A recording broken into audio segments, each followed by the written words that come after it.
AMD was a $2 stock, and they were teetering on the edge of bankruptcy. Today, though, they took the crown from Intel, and a lot of market share too, especially in the fast-growing data center segment. Their revenues have 5x since 2020, growing from just $10 billion to $35 billion today. That is an increase of $25 billion, which, coincidentally, is just about how much revenue Intel lost over the same time period. Since the current CEO, Lisa Su, took over, the stock has 100x'd in a very short amount of time. The stock is now down, though, about 20% from its highs in January, except it's still pretty expensive at 65 times trailing free cash flow.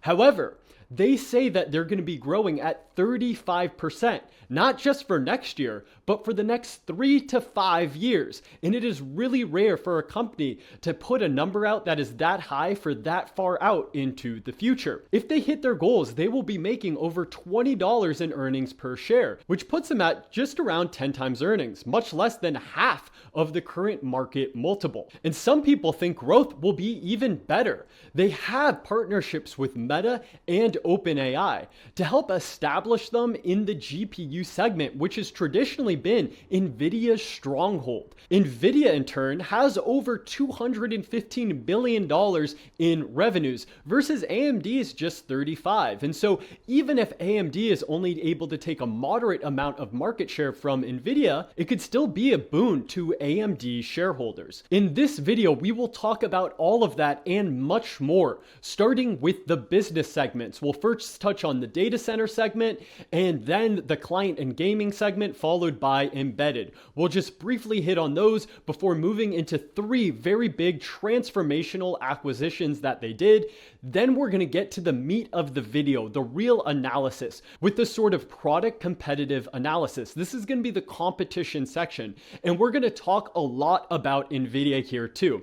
We're going to basically do a mini deep dive on Nvidia and what gives them such strong moats, because that is going to be critical to understanding whether or not AMD has a shot at taking real market share in the GPU segment. We're going to also talk about things that are kind of brushed over. A lot of people have talked about CUDA, which is Nvidia's programming framework, but no one's really explained why that makes it such a formidable moat. And the more that we unpack it, you'll see there's actually a key risk in there that could be really bad for Nvidia. This is potentially on the scale of an existential risk. Maybe that's overstating it a little bit, but if this risk happens in its worst form, it is really going to erode a lot of Nvidia's moat. So if you're an Nvidia shareholder, you're going to want to listen to this part for sure. And it could be a big beneficiary to AMD if this actually ends up happening the way that, well, it might. And so I know that's kind of vague, but I don't want to get too in-depth, too detailed right off the bat, but I just want to let you know that there is in there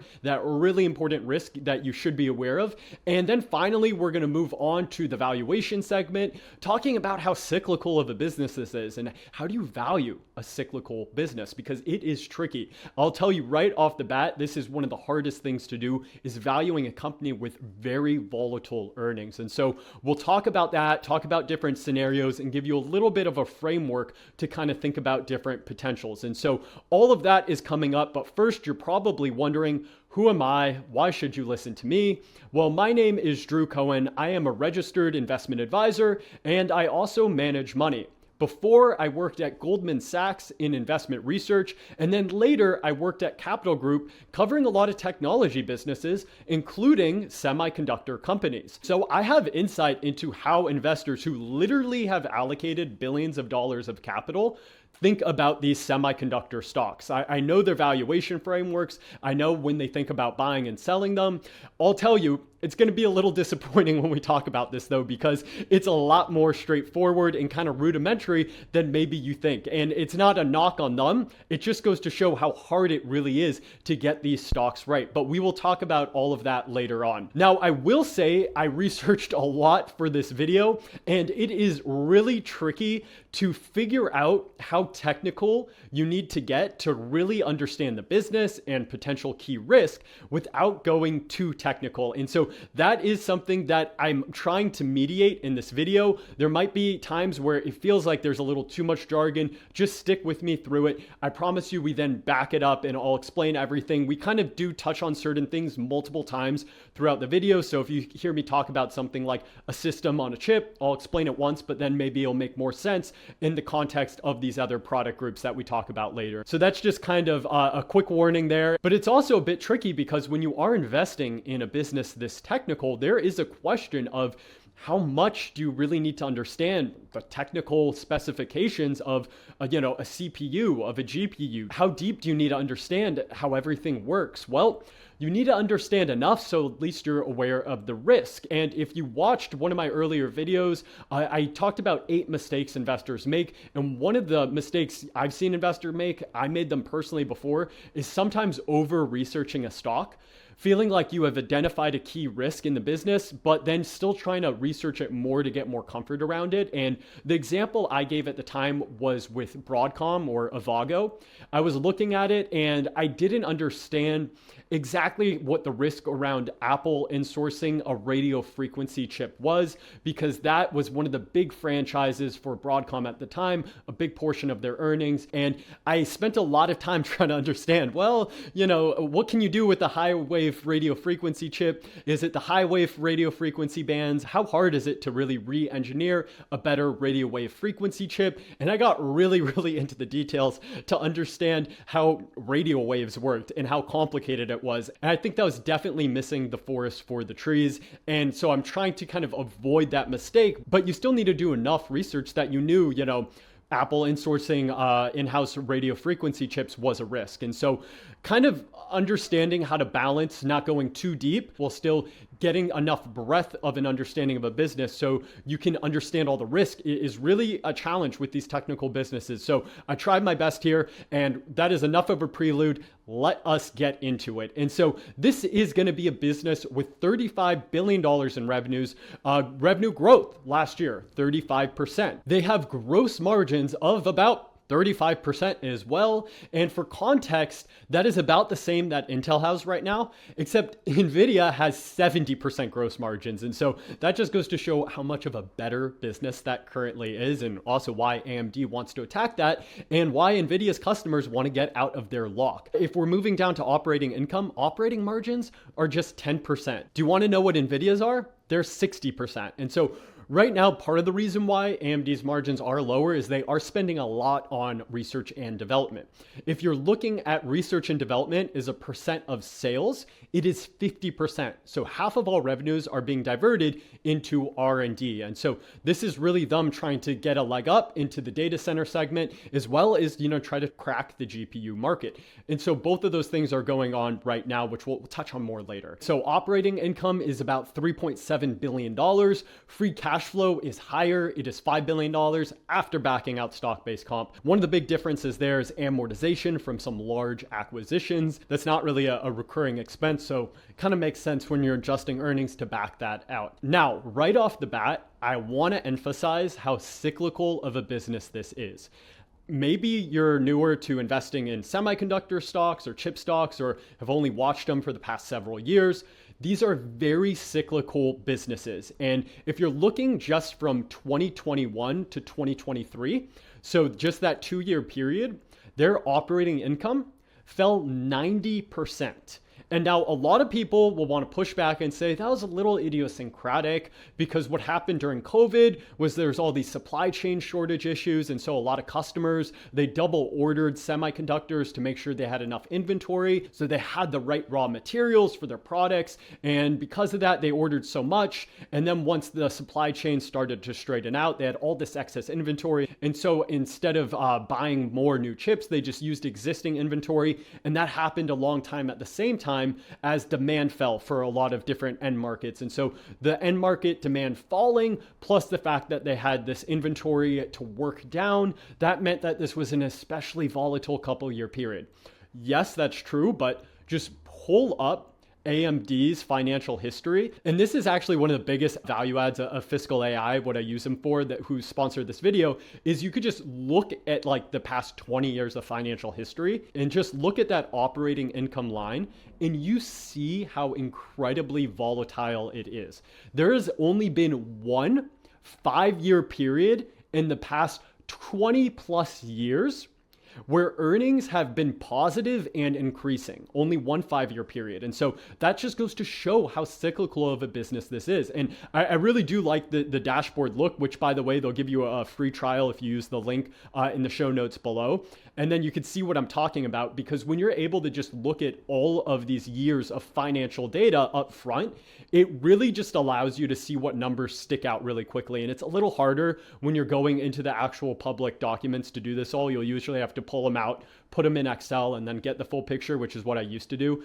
This is just a little quicker. And so if you're looking at these financials, you'll see very quickly how much that operating income line fluctuates. And then we're going to get into the segments in a moment. You'll also see how much the segment revenues fluctuate as well. And so that's like just a very obvious thing. And if you think about the way Warren Buffett used to use the Moody's manuals, he talked a lot about how he loved just flipping through these manuals, and it just had a really simple P&L, but it had a lot of financial history. And I think it's very important to keep in mind this financial history, because part of the bull thesis for AMD is that, well, we're kind of in a new paradigm and the end markets have diversified out more. In the past, you used to really just be selling a lot to maybe just desktop customers and laptop customers and maybe gaming. These are consumers, a little bit of business, but a lot of consumer end demand. And now demand is much more diversified because we have this embedded segment that sells to a lot of industrials and manufacturers. In data center, that's going to be a secular winner for a very long time.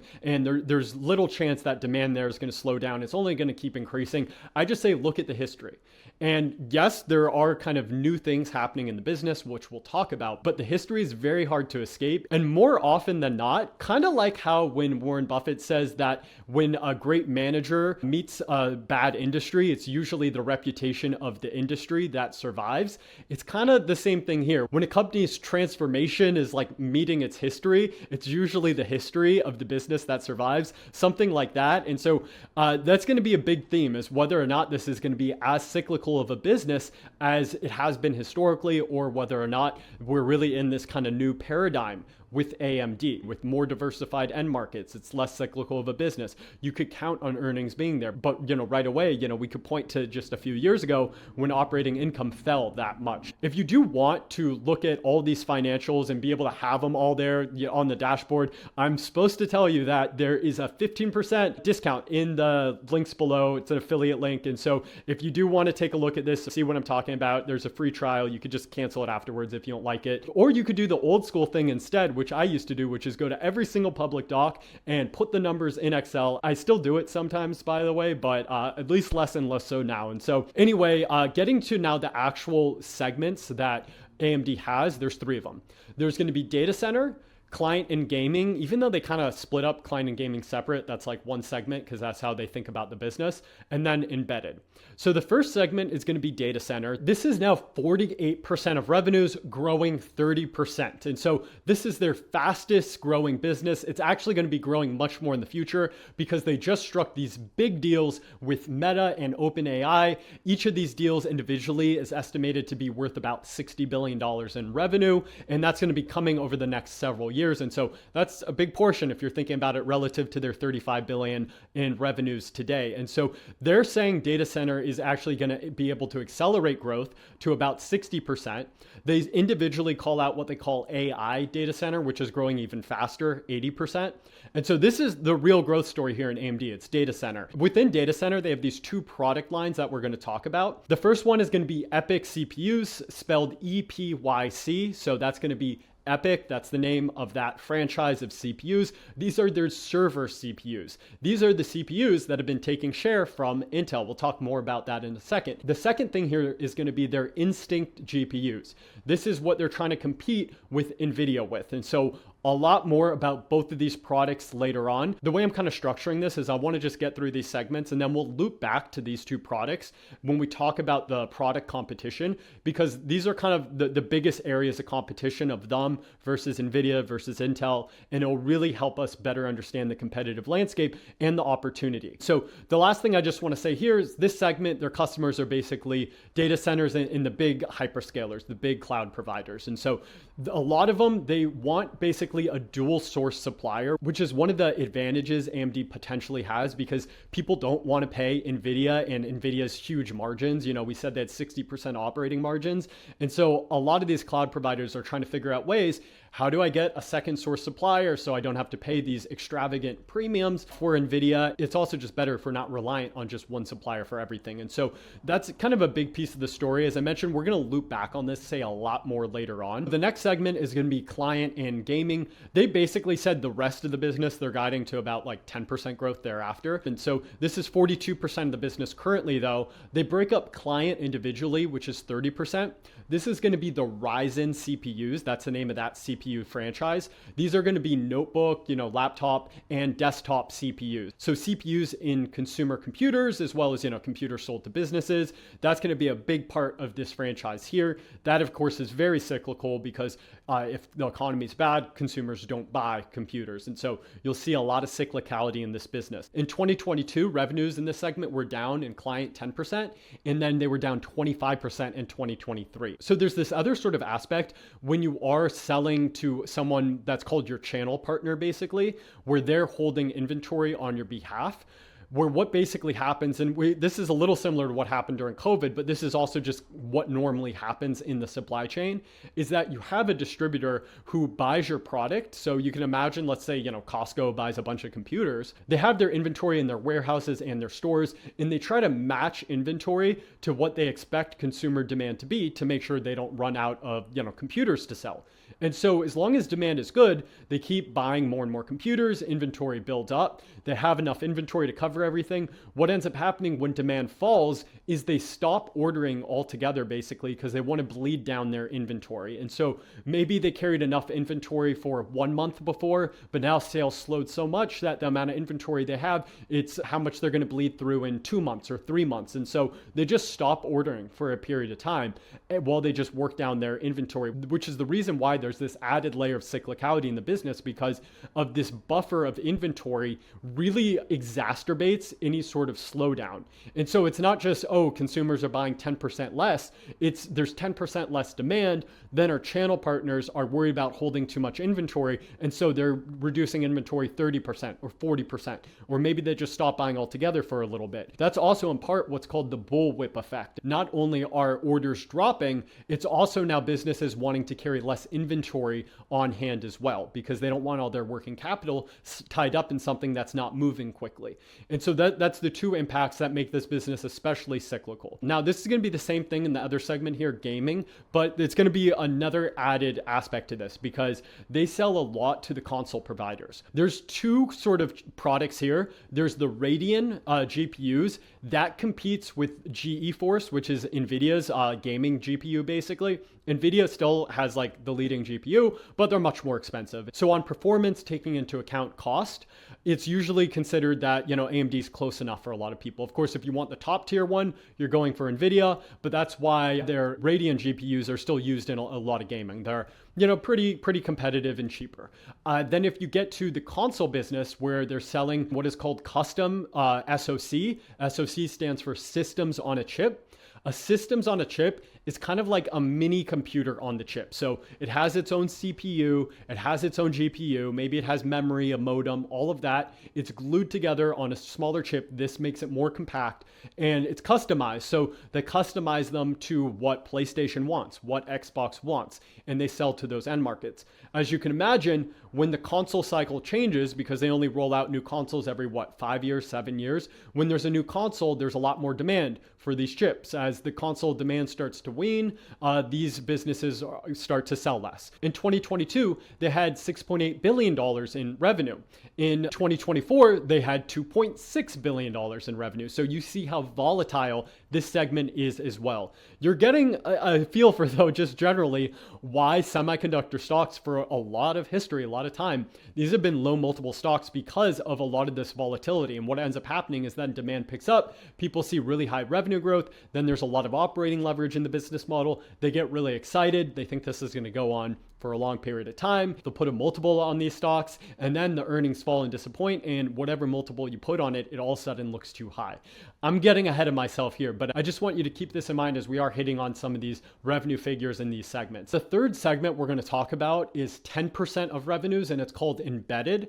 A lot of this comes from their Xilinx acquisition, if I'm saying that right. This was a $50 billion acquisition they did in 2022. I'll say a little bit more about this in the acquisition section, but one of the big things I got was something called FPGA, which stands for Field Programmable Gate Arrays. These are a certain kind of chip that are very different than other chips because you are able to physically program them after they're manufactured. So in contrast to all other chips, basically, you can't make physical changes to the chip after it's manufactured. So whatever you want the chip to do, anything in the design, because when you are designing a chip, the design and the way it's all laid out, this actually influences the way the electricity is actually moving through the transistors, which can then translate to whether or not it can do certain operations on the actual, chip level. You're talking about the actual physical manipulation of electricity, the way it's designed and set up. That's going to have certain ramifications for how quickly it can multiply, how quickly it can save, how quickly it can move memory around and data around. And so all of the way the chip's designed has actual ramifications for then what the chip can actually do, which then means what it's going to be good at, what it's going to be bad at, which is why you have to spend so much time designing it properly before it's made. So FGPAs, these field gate programmable arrays, they actually allow changes to the physical chip after it's made. Now, this is going to be really important if you want to basically have a little bit more flexibility in your data center structure, for instance. And so let's say that there's this new video streaming standard. Now, instead of having a CPU run it, which now it takes up, more processing ability because it wasn't really set up for that standard. Instead, we can have the FGPA run it. We could change it and modify it to this video streaming standard, or, very common now, the way, a certain AI model is set up. And so this is a really important aspect to them, kind of given it away already why they wanted this acquisition, which is that it really helped give them a leg up in data center when you do have a lot of AI providers who are going to want an FGPA product kind of tied to the rest of the server rack that they're selling. And then the other thing is going to be adaptive SoC here, which is a systems on a chip with like an AI DSP. DSP is digital signal process. And this is basically another kind of mini computer. And they put them in a lot of these, what are called either, edge devices, Internet of Things devices. And so it'll be a robotic arm in a manufacturing plant. It'll be in an ultrasound machine. It could be in farming equipment. It could be in 5G cell towers. So all over the place, you need a computer, usually different chips. And so buying this business helped them enter that market, diversified a lot of end markets, built them relationships with a lot of different players, and then also got them a leader in FGPA, which was important for data center. Now, you would think this would be a more stable business because, we have more end markets. It's a lot of different customers. Same story as all these other ones. In 2023, revenues were 5.3 billion. And then in 2025, they were 3.4 billion. And so we're seeing the same story with a lot of this business. It's very cyclical. Sales come, they go. Now I'm going to say a little bit more in this acquisition section, even though I already gave away a lot of Xilinx. The couple other things that I want to add are going to be, first, Intel did a defensive acquisition of a company called Altera.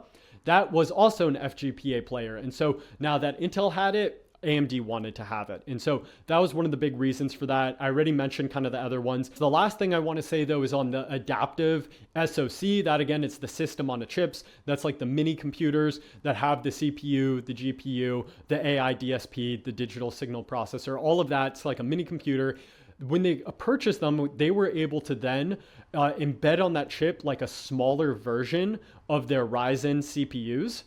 Which was the CPU they were selling to consumers in that client end market segment that we're talking about, the desktop, the PC. This, though, basically allowed them to have an AI computer chip.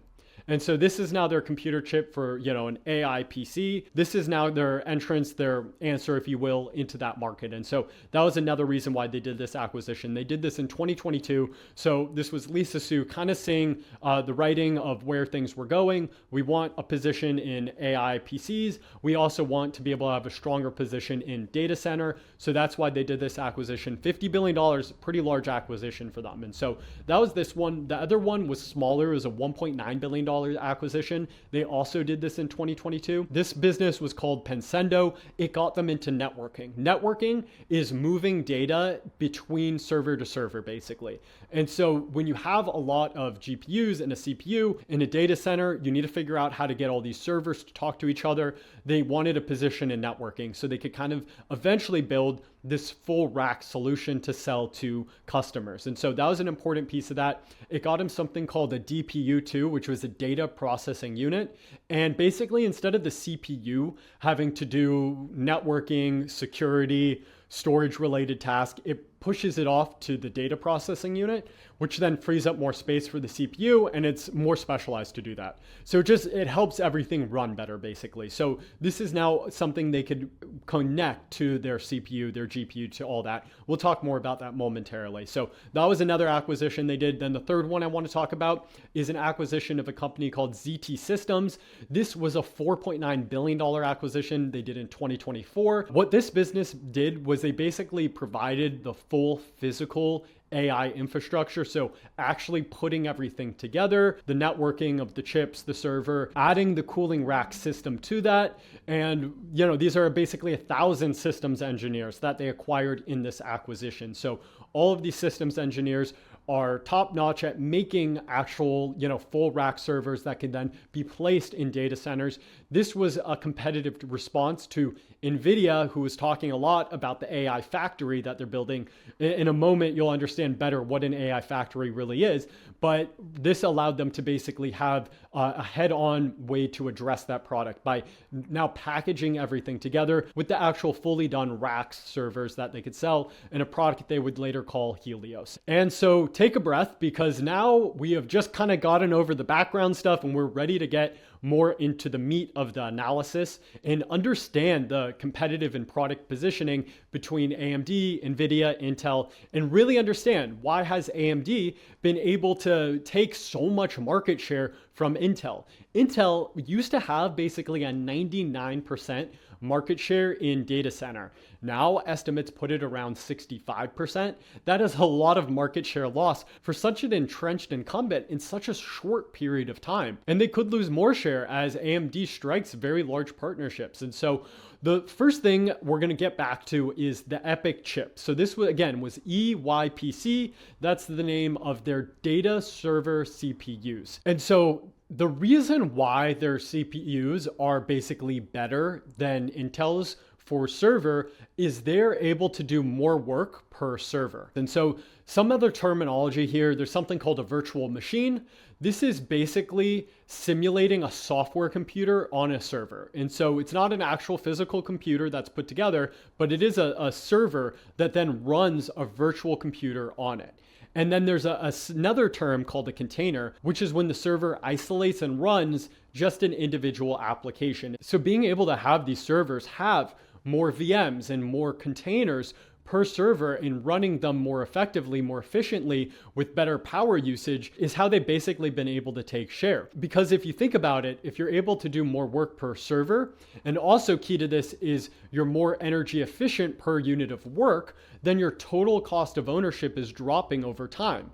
So even if you're more expensive upfront to purchase the actual products, over time, the actual usage of the products is going to be cheaper than you buying something that doesn't work as efficiently and is using up more power. And so the big way that they advertise themselves versus Intel is their total cost of ownership is lower, much lower. And part of the way they've been able to achieve that is twofold. One, they have a different design architecture. It's something called chiplets they've been doing, which is basically instead of having the wafer print out an entire chip, it prints out a bunch of mini chips and then they stack them together. This allows them to have more cores on each chip. And a core is basically a processing unit that can handle more tasks. So more work. Each of these chips is able to do more things simultaneously, which means it's faster. And so that was a product design decision they made. The other thing though that happened, of course, was TSMC.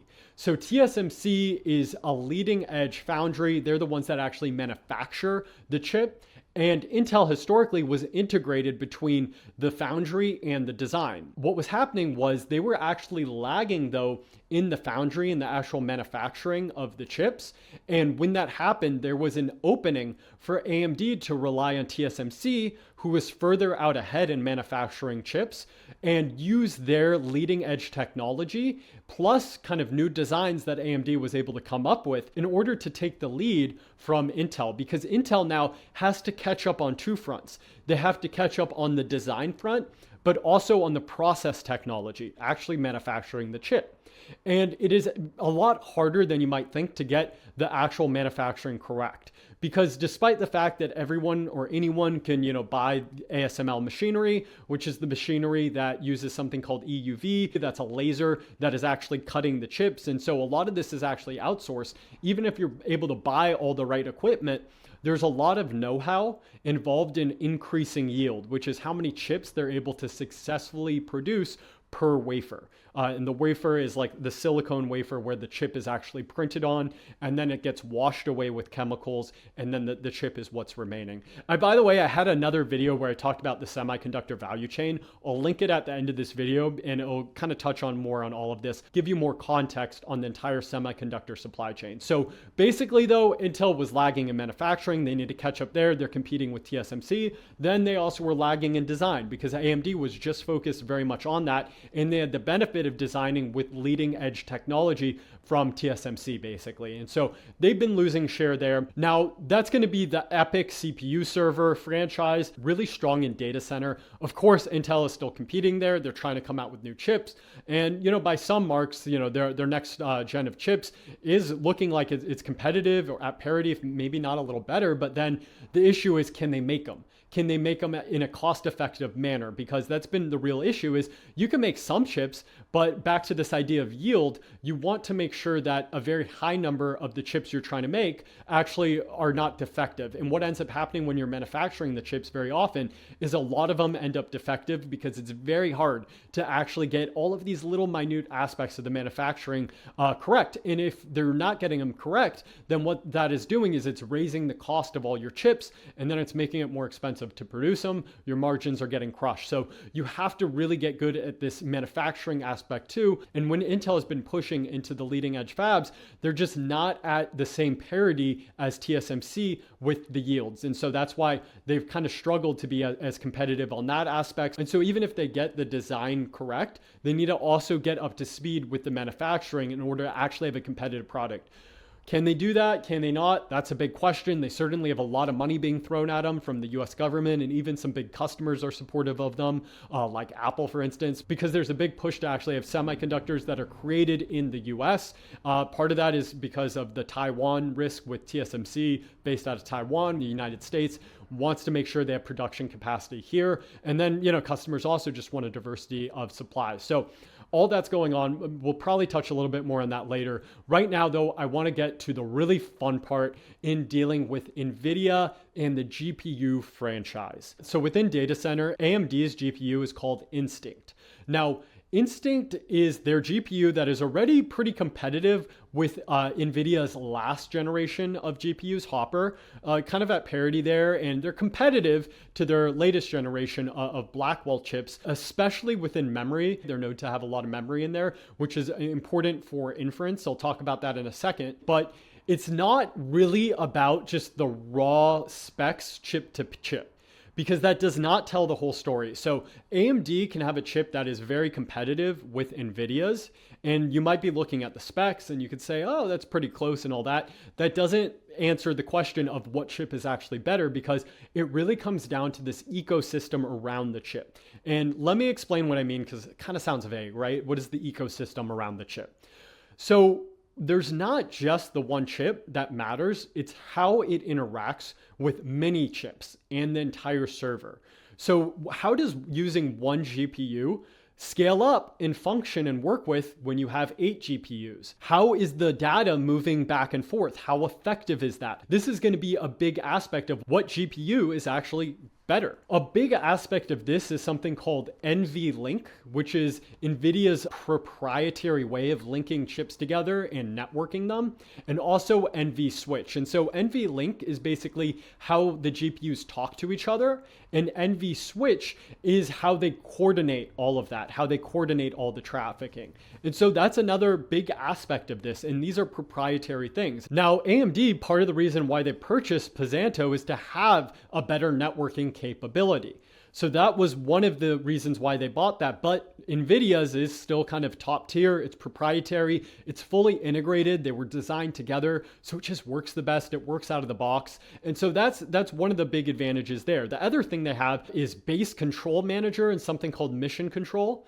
This is a software layer that allows developers to manage, monitor, and orchestrate the workloads of the GPU. So even though you have the hardware, there's still more work to do in the software layer where you want to orchestrate all of these different workflows. Maybe you want to change the way all of these GPUs are interacting with each other. Now, Nvidia creates something too called AI factories. And so you might have heard Jensen Huang talk about this. What is he talking about in AI factory? Kind of just sounds like a buzzword. So what he means is they will sell you something called DGX, which is going to be 8 B200 Blackwell chips, 2 Intel Xeon CPUs, 2 NV switch cards plus NVLink, all together in a full rack that can then just be plopped into a data center. So this whole thing, this DGX, is what is called an AI factory because it is all set up and ready to go. Then you have that, mission control, base control manager on top of that can then manage everything. And that is one of the big selling points for NVIDIA. It's this fully integrated system. Now, this last thing you might have noticed, I didn't mention CUDA yet. CUDA is their programming model that actually interacts with the physical layer of the chip. So I always want to call it a programming language. That apparently is technically wrong. I have to call it a programming model or GPU platform, something like that. Because what it is actually doing is it is telling the chip itself how to manipulate the actual electricity on the chip. So a chip has all these different transistors in it, right? Some of them have billions of them. And the question is, how does the electricity move throughout the chip? Because how it moves throughout the chip then corresponds to, the ones and zeros, which basically means if electricity is flowing through a transistor, it's a 1, no electricity, it's a 0. Okay, that's binary language, and then that flows up to entire computer coding. And so what CUDA is doing is it's telling the chip how to manipulate electricity at the actual physical layer. And this is why this is so important to understand. So CUDA has a library of all of these different functions, operations, to tell the chip how to actually act, to tell it to move memory from a certain aspect of a chip to another aspect, to delete it, to read something, to move it back somewhere else, to transform it, whatever it has to do. It is telling the chip what to do at the actual physical layer of the electricity. Now, a programmer doesn't interact with that. Instead, a programmer uses a framework like PyTorch or JAX, which then refers to the CUDA library, and that in turn tells the chip what to do. So it's what's called a higher level of abstraction. So the programmer doesn't actually need to program all of these individual things of what the chip should do at the actual transistor level, because that's like impossible. Instead, what they do is they just call upon this entire library of functions, and that is now in their code. So since it is in their code now, it gets very hard to rewrite. And on top of it being very hard to rewrite, everyone is familiar now with CUDA code. Everyone is familiar now with the CUDA libraries and what they need to call up and all that. So this is one of the key advantages NVIDIA has, because this CUDA programming platform is tied to the actual GPU itself and the way it's designed. And so you can't just port over the code to an AMD GPU because the AMD GPU is designed differently. It has transistors in different places, right? And so that is why the two work together and are fully integrated. Now, AMD has their own version of CUDA. It's called ROCm. It's open source. And they also have something called Hypophony, which is basically a translator tool to translate CUDA to ROCm, to AMD's language. Now, it doesn't work though that well. And I'll say more about that in a moment. And also that key risks that exist in the CUDA language. I'll say more about that in a second. I want to just zoom back out here though and kind of compare the things we were just mentioning to AMD. So AMD, generally speaking, is going to be more partner friendly. It's more open source. That ROCm language, that's going to be open sourced, which means you could actually see the code itself, the source code. It's all there on GitHub. In contrast, CUDA is a proprietary language. No one can actually see the underlying code of it. No one can change it unless you work at Nvidia. And so it is locked down. So that's a big difference between the two. Now, AMD, it's kind of taking a dual prong approach. It is more open. They have partnerships. You could customize them more, but they are also still trying to have their own version of, quote, AI factory. If Nvidia has, the DGX, which was, those 8 Blackwells, the 2 Intel CPUs, NVLink, NVSwitch, all of that together, AMD has something called Helios. Helios is going to be 72 GPUs. It's going to be their EPYC CPUs together with the Pensado networking card plus liquid cooling basically from ZT Systems, which they acquired. And so that is what allows them to sell a full rack to a data center. Now, they actually designed the Helios system in partnership with Meta. And the interesting thing about that is after they designed it, they then donated the blueprints to the Open Compute Project. And so what they're trying to do is they want to create a standard for data center in order to kind of battle NVIDIA's proprietary model. And so instead of you being locked into NVIDIA, you could use us, you could build your data center to our specs. Here you go, use these. By the way, if you don't want to use certain parts of, our Helios system, that's totally fine. You can swap them in and out. It's not a big deal. We don't have a proprietary networking cable like NVLink that you have to use. We'll use standard networking as well. So if you don't want to use their networking, you could use your own. If you don't want to use, our liquid cooling system, you want to customize your own, that's totally fine. You could do that. But here's, the way that we're setting it up. So it's easier for you to see how you can make adjustments and manage your data center build around that. So that's kind of their approach to that. And that's why customers like Meta and OpenAI want to partner with them. So you may have seen in the news, they had these 2 huge partnerships for 6 gigawatts of power each. Both their deals were very similar. So 6 gigawatts of power equates to roughly 3 million GPUs. It's rough approximate math, but a lot of GPUs. And so taking the Meta deal first, the idea was that Meta was going to partner with them. They were going to build also a custom GPU. They wanted to use this for inference on their Llama model and, within all their social media apps and all that. They wanted to create a cheaper way that they could run their models for inference. So for those that don't know, there's basically training and there's inference. Training is when you're creating the model, you're making adjustments to the model, very compute intensive. But then you have inference, which is when you're actually pinging the model, which means, you submit an answer in ChatGPT and an answer comes out. It's actually using the model. That is inference. So one of AMD's advantages, or they're trying to make it an advantage, is saying we will be cheaper in inference. And so Meta is in a little way a proof point of this because Meta is partnering with them to create custom GPUs for their data centers. $60 billion contract is what this could be worth. This is all about lowering their cost of inference. And so as part of this deal though, Meta was given warrants that could represent up to 10% of the business at a penny. So basically free. Now they only get these warrants if they actually do end up spending the full, 60 billion, or there's different milestones and all that. And AMD has to hit certain stock price targets. At its peak, I think it needs to hit $600 stock price target. And so they're kind of basically being bribed in a way to use AMD in their data centers. And so my guess why AMD wants to do this, and it's not maybe as bad of a deal as it looks, although giving away 10% of the business is kind of a lot, especially because they did the same thing with OpenAI. And I kind of imagine that Meta and OpenAI wanted a dual source supplier anyway. So I don't know. I kind of think they sold cheap. But once Meta uses their chips in their data centers, and it's in their architecture, it kind of gets locked in, and very likely you're getting many, many more orders. And this is now something where you're a permanent feature of their data center. And both these customers were the first two to really bet on them in a big way.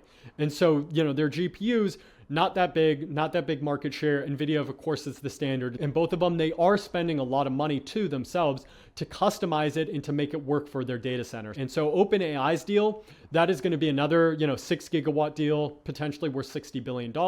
Also got 10%, warrants at a penny. They're more focused on making sure the Trident code, which is built on top of ROCm, but it is, a CUDA competitor. And it's basically just another layer of abstract above ROCm. So it's built on top of that, but they want to make sure that works flawlessly with AMD. So they're partnering together on that. That's another aspect of that partnership. But everyone, they want dual source suppliers because they don't want to be beholden to Nvidia and the very high margins of Nvidia. I mentioned Nvidia has 60% operating margins.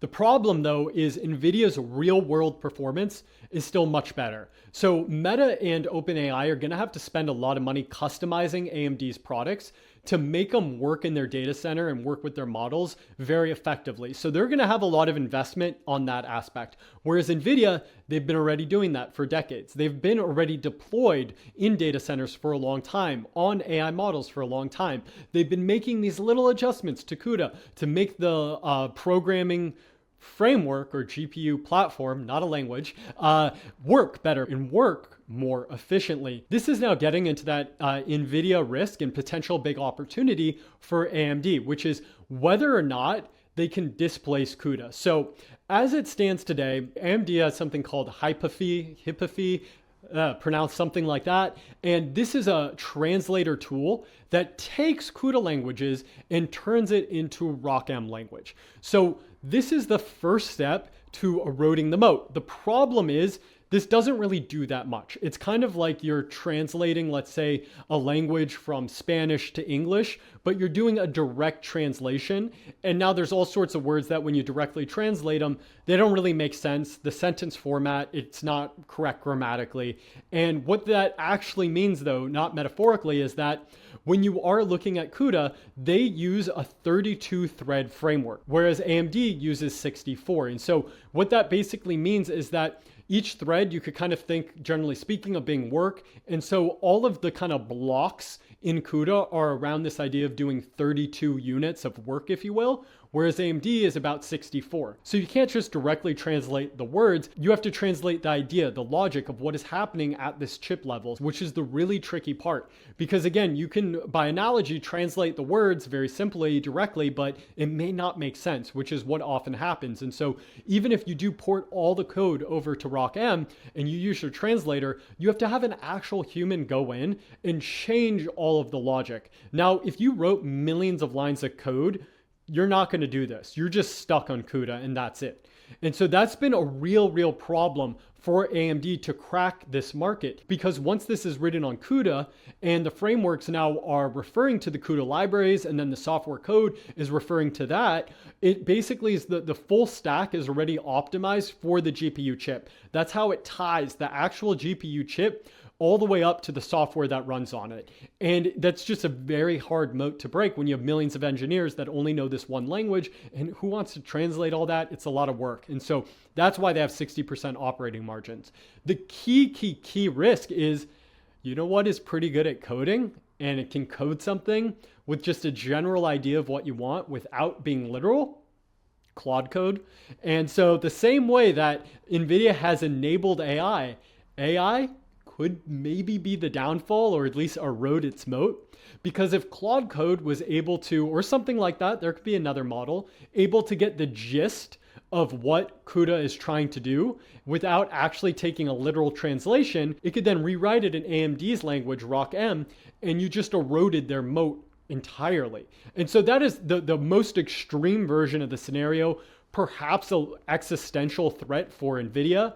Even if that did happen, the real world performance of the Nvidia ecosystem is still stronger. So that is still true, but it does weaken it a lot. And it does mean things could change in the future because you're not stuck on the CUDA language. And so that is a huge risk. I'm also here to say though, it's not that easy. It's kind of like, if you were a rocket scientist, for instance, and you did all of the math of how the rocket is supposed to launch up into the air, and all of your math was perfect and you had no mistakes, but it's still really hard because how everything interacts with each other, it's hard to know beforehand. It's hard to simulate all of that out. It's hard to know that when the rocket was up in the air, you had these 60 different bolts and they all expanded, this many micrometers, and then that had this impact on the way that it was handling, and it had this tiny little tilt that then caused something else to happen and the rocket exploded. And what happens when you do have AI try to go in there and change the CUDA language is there's all of these interactions between the memory, the reading, the saving, the storing, all these different processes, millions of things this chip does, that it's very hard to just get it right in the first go, in the first try. And then, you go back, you redo it, and these interactions, there could be billions of them. And this is what NVIDIA has been getting right over the past couple decades, working in tying CUDA to the actual chip, to the actual flow of the electrons. And so it's not that easy, but it's still a risk. And we all kind of know that AI is only going to get better and better. So this is something that I don't think too many people are aware of. I don't think the market has really caught on to this, to be honest. But to me, this is a key risk for NVIDIA, erosion of the potential CUDA moat. And that's potentially a benefit for AMD if it does happen. Now, any market share AMD gets in this GPU segment is kind of a win for them, whereas it's NVIDIA's job to defend their existing position. So they are defending it well, but like I mentioned, a few things could shift. These partnerships, people wanting dual source. Maybe it is true that they're better at inference and all that. NVIDIA, by the way, would push back on that and say, we don't need as much memory because our chip system just runs more effectively. And so they'll push back on the claim that inference is going to be lower cost on AMD. But of course they will. We'll have to see what happens when this actually gets deployed in Meta, whether or not the real cost is lower, because a lot of things can look good on paper, but once they're actually put in a data center, it could be a different story. And that's kind of a key element too, to this whole aspect of that once something actually is running in the physical world, it looks different than the paper. And NVIDIA is proven in the real world. Now, their other competitor, Intel, though, is also, they're not standing still. They're getting a bunch of government money. They have a bunch of customers supporting them, like Apple, for instance, and they are still trying to take back leadership in CPU. That is explicitly what they are trying to do. And if they are able to even have moderate success there, that could dampen AMD's ability to continue to gain market share, because Intel has an incumbency advantage in a lot of data centers. A lot of companies already use them, and they now also have a partnership with NVIDIA. Now, this partnership, from what I've been able to gather, is currently more about offering into the PC market an Intel CPU plus an NVIDIA GPU that are linked together on the same system, and then offering that as kind of an AI PC response to AMD's. And so that's one competition vector. But the bigger one is going to be what happens in data center CPU. And so Intel is still trying to take the leadership there. If you're looking at their product specs, so if they're able to achieve that, it looks like they're going to take back, or at least be competitive with AMD. But again, it's going to ultimately come down to whether or not they're able to actually manufacture those chips in scale. That is the real question mark. Now, NVIDIA too, though, is also creating their own CPU called Vera. It's an ARM-based CPU, and this is going to be maybe a new vector of competition against AMD, because we're only talking about the GPU competition. Now, maybe NVIDIA enters the CPU competition. They tie the CPU to their GPUs, and now it's a new vector of competition. But NVIDIA's already been a full, proprietary integrated system that wasn't using AMD's CPUs, so it's not necessarily AMD is going to lose that market share. It's just that if the Vera CPU can improve their full offering, maybe people are just all the more just going to go, all right, whatever, I'll pay NVIDIA's margins. They're a much better product, and because they're more efficient and effective, and I want the best performance, I'm going to go with NVIDIA. And so that's kind of the other vector that could be potentially changing. Now, let us get into the valuation. See how to think about this stock, what the bulls think will happen, what the bears might claim will happen with AMD. Now, if you are very bullish on AMD, your thesis probably goes something like AMD is a secular winner in data center. even though they guided to, 35% revenue growth for the next 3 to 5 years, I think it's going to be much better than that. If you look at their 2022 guidance, they beat that. I think they're going to beat this one as well. Growth will be higher. And I think even after that 5 years, there's going to be a lot more data centers to build. AI is a long-term thing, and there's going to be a lot more demand for AI, which means a lot more data centers to be built, which means a lot more AMD CPUs and GPUs too, as well. And so over time, they're going to continue to gain share, not just against Intel and data center, but they also have a real shot of winning GPU market share. And so growth is just going to be incredible for a long period of time. And in the past, what plagued these businesses was that they were very cyclical. They were tied to consumer and market demand. They were tied to business cycles. Data centers is going to free them from that. They're going to be able to just bank on data center demand being there for a long time. And that's going to make this business just a steady high grower for a long period of time. Plus, they now have the embedded segment that further diversifies out their revenue. That also is just beginning to just start because there's going to be chips in everything. And they're in a very good position to offer those chips to everyone. And so that's going to really diversify out their revenues, give them another leg of revenue growth. And by the way, if they are able to crack this GPU market, even just a little bit, that is going to be a huge revenue growth pool for them. And so that's something like what the bull case looks like. We'll put numbers on that in a moment. The bear case is, guys, look at the financial history of all of these semiconductor companies. There's never been a more than 5-year period in the past 20 years where profits were positive and increasing. You could go back just 2 years and operating income fell 90% from 2021 to 2023. That is a huge decrease, and that's just a few years ago. Right now, you have more capital flowing into the sector than ever before. You've never had in the history of capitalism companies spending $150 billion on CapEx. That is such a large amount of money. And they explicitly said that they're going to overshoot it rather than undershoot it. Once they overshoot it, what's going to end up happening is that you are going to have this lag of demand in the opposite direction for a very long period of time. And this could be a super down cycle the same way it's a super up cycle right now. The cyclicality of these businesses is not gone. If anything, it's just being amplified right now because we're in a potential bubble. Everyone is spending so much money on AI CapEx, but at some point it's gonna stop. And that doesn't mean that AI won't be successful. It just means that the amount of money being spent on it is going to reduce. It's not going to be as much as it is in the future. Maybe it reduces by a lot if some of these AI advancements don't really come through. There's some line of thinking that if you're just looking at the progress from each version of, ChatGPT 3 to 4 to 5, it just continues to not be as much progress as the latest jumps. And so there could be kind of a fading out of AI advancement, at least on this LLM model, which is the way everyone is trying to really improve AI at the moment. And so if that's the case, then you could see less CapEx flowing into the sector, less excitement. Investors run on their own capital cycles. If OpenAI and Anthropic are not getting very high valuations and are struggling to show how they could really monetize their AI models, they're going to have less revenues. That means it's going to be harder for them to continue to fund these businesses. And investors need to fund them because they can't support themselves right now into all of their spending and commitments. And, it's not a foregone conclusion OpenAI is going to have that $60 billion to give to AMD. It could end up happening that they default on that commitment because they just don't have enough money to pay it. They have way more commitments than they have cash flow right now, and they're hoping they're just going to be able to continue to fundraise to close the gap. That's not a sure-gone conclusion.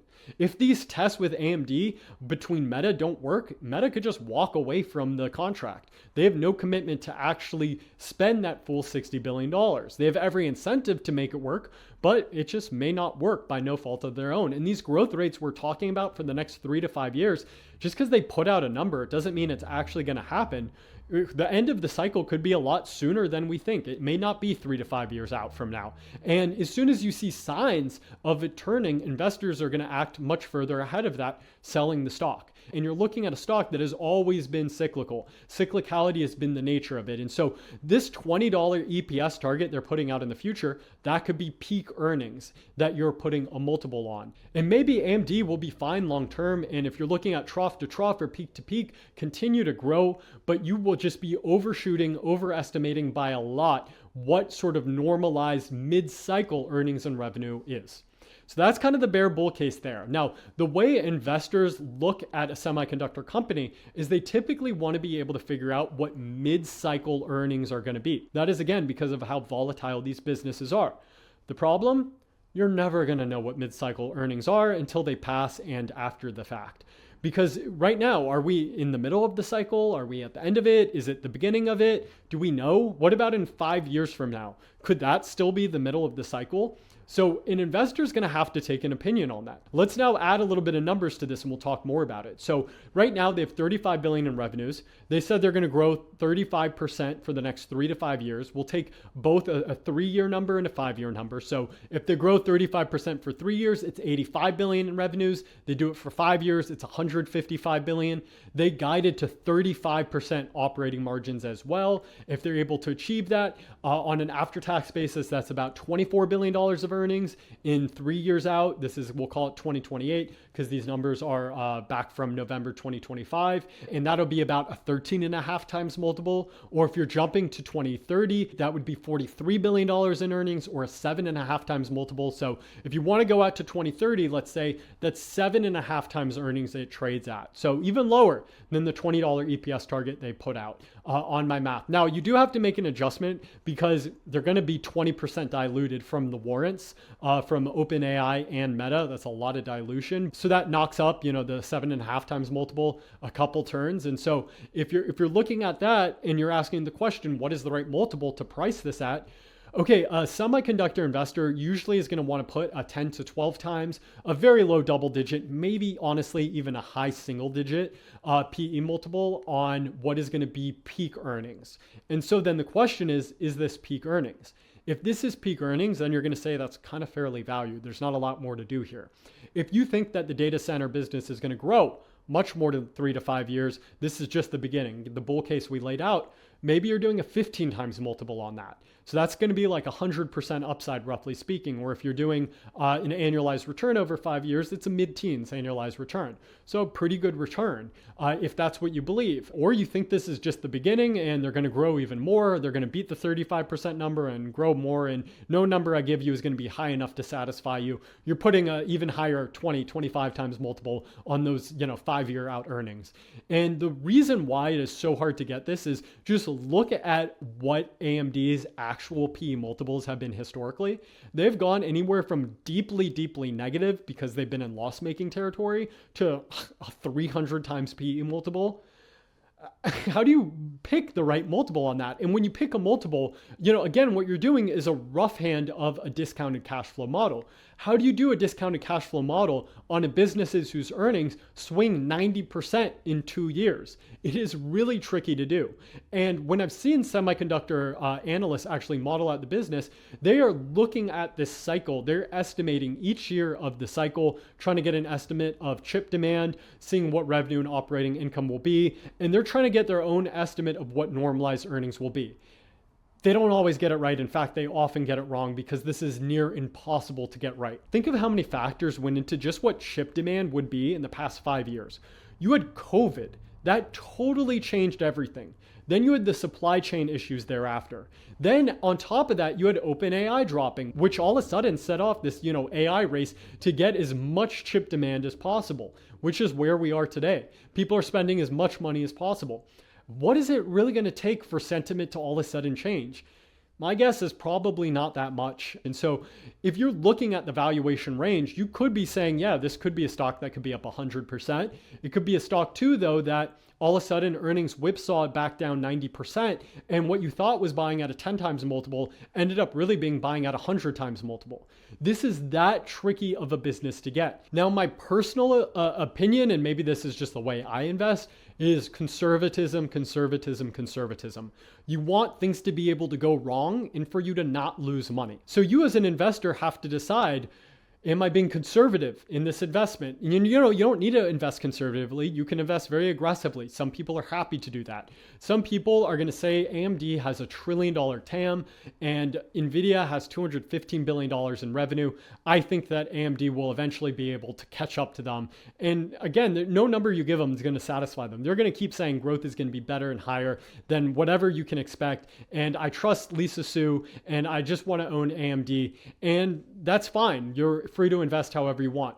If you were trying to actually tie this to actual numbers, valuation, do a DCF and all that, I'm telling you, you picked one of the most complicated sorts of businesses to do this on just because of how much cyclicality there is. An investor, and the way I like to invest is to be able to see where I can have high confidence at the low range of outcomes. And so what I mean by that is, if I'm not confident in them earning, a 35% growth rate, am I confident in them earning, a 5% growth rate next year? No. Am I confident they're going to earn at least 80% as much as they did this year? And so you basically want to keep lowering whatever the earnings are until you can have very high confidence in it. That is the same thing as having a margin of safety. And once you do that, then you could pay, a full price for that because you already have redundancy and safety built in from lowering the earnings. And from what I've been able to gather, that's pretty similar to what Warren Buffett does, where he only wants to buy a business he can have very high confidence in their future earnings. And if he can't have high confidence in, a certain year's earnings, because maybe he thinks it's inflated, you could just reduce it. I can have confidence that, if the business isn't going to earn $5 billion in cash flow, I can have confidence they'll do 4.5. This is up to you to decide whether or not you feel like you could be confident in projecting out their earnings for a far period of time or not.